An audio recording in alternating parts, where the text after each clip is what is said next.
lights, red flags, and some accountability charts from last week's picks. We were only 1 of 4 on green lights, but 3 of 4 on red flags. Over the course of the season, just 37.5% success rate on green lights, but on red flags, we're hitting over 3/4 of our picks. Detroit has the highest implied team total this week against the New York Giants, who allow the second most fantasy points to opposing quarterbacks. I'm not worried about a blowout hurting the game script. Dan Campbell is not afraid to run it up. We just saw them double up the Commanders, and Jared Goff finished as the QB4 in that game. Seattle is this week's biggest favorite, and I think that actually bodes well for Tyjae Spears. For fantasy purposes, they're not quite as scary as you think. They rank outside the top 10 in points for opposing running backs. They've actually allowed the 4th most receptions to opposing running backs this season, and since week 8, Tyjae Spears is top 10 in running back targets, almost 4 per game. Over the past 4 weeks, the 49ers have allowed 46.9 fantasy points to opposing receivers. That's the worst mark in the league, more than 5 points per game more than the second worst team. Bryce Young and Tet are both coming off the best games of their careers. We just saw what Michael Wilson did, and as a cherry on top, this is tied as the second highest scoring environment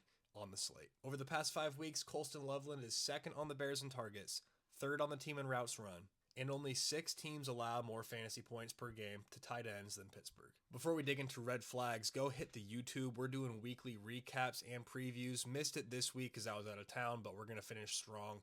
Go drop a sub on there. Link is in the bio. Jordan Love has finished outside of the top 15 in 6 of 10 weeks, outside the top 20 in 2 of his past 3. Facing a Vikings defense that has only allowed 3 top 12 performances, I'm fading him here. Big Chase Brown guy here, tons of involvement in the passing game, and New England does allow the most running back receptions in the NFL. So why am I fading him? Looking at the complete picture here, New England as a whole has allowed only 3 running back touchdowns all year. They're the second best team against fantasy running backs. No Jamar Chase. I think they're going to be able to allocate more resources to the Bengals running game. Justin Jefferson hasn't even cracked the top 18 with JJ McCarthy at quarterback. Here are the notable receivers that Green Bay has not allowed to finish inside the top 24. Amon-Ra St. Brown, T. Higgins, Terry McLaurin, A.J. Brown, J-Mo, Tet, Marvin Harrison Jr. Fading Cade Otton for the second straight week. I know the Rams have been pretty susceptible to opposing tight ends, but he keeps getting ranked as a tight end 1. He's only finished as a tight end 1 twice. He's finished as the tight end 28 or worse 5 times. Chris Godwin is back. I think that's going to eat into his role a little bit.